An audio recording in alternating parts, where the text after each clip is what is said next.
Imagine walking into your bank smiling, thinking your money is safe and sound, while in reality, the bank is quietly siphoning profit from your everyday habits without you ever noticing. And I'm not talking about the obvious stuff like loan interest.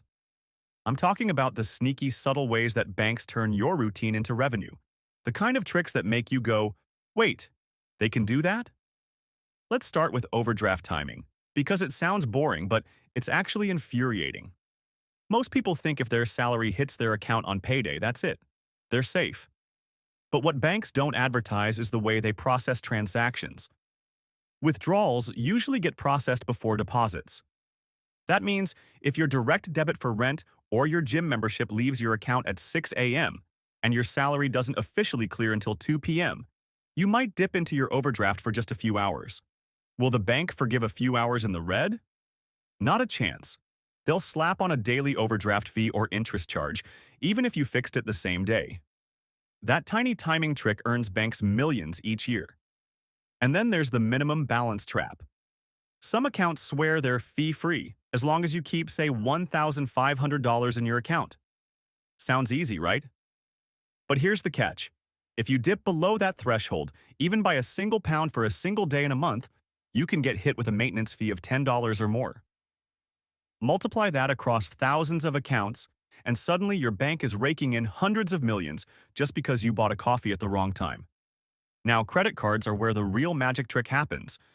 Even if you're that disciplined person who pays off their balance in full, the bank is still making money from you through something called the credit card float. Here's how it works. You swipe your card to buy a $200 pair of trainers, the shop gets paid immediately, but you don't actually hand over your money for up to 55 days. In that gap, the bank is investing that money, earning returns on cash that isn't technically theirs yet. And if you leave even a bit of a balance, that's when the interest avalanche hits. 20% or more, compounded, plus late fees if you miss the due date by a single day. UK credit card users collectively owe billions, and banks are quietly dancing all the way to the vault. But wait, they don't stop there. Hidden fees are everywhere.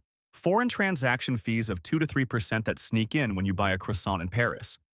ATM charges just because you dare to use the wrong machine. And even rare dormant account fees if you leave an account untouched too long. Then there's the repayment hierarchy trick on credit cards. You might think that when you make a payment, it clears the highest interest charges first, right? Wrong. Banks often apply your payment to the cheapest debt first, letting the expensive balance sit there and accrue interest like it's on a luxury holiday. All these little moves are invisible if you're not looking, but they're deliberate, and they're designed to work in the bank's favor. So how do you turn the tables? First, learn the rhythm of your cash flow.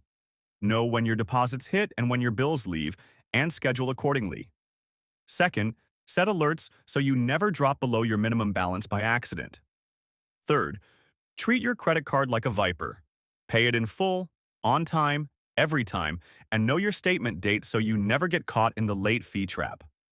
Fourth, if you travel, get a fee-free card for foreign transactions.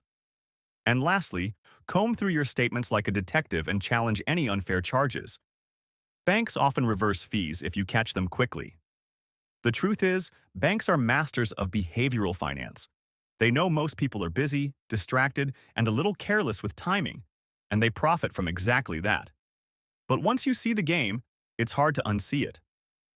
Next time you walk into your bank with a smile, you'll know exactly how they're trying to make money off you. And you'll be the one walking out with your cash intact, while they wonder why their sneaky little traps aren't working anymore. And if this opened your eyes, share it with someone who keeps mystery fees on their statement and can't figure out why. They might just thank you for saving them a small fortune.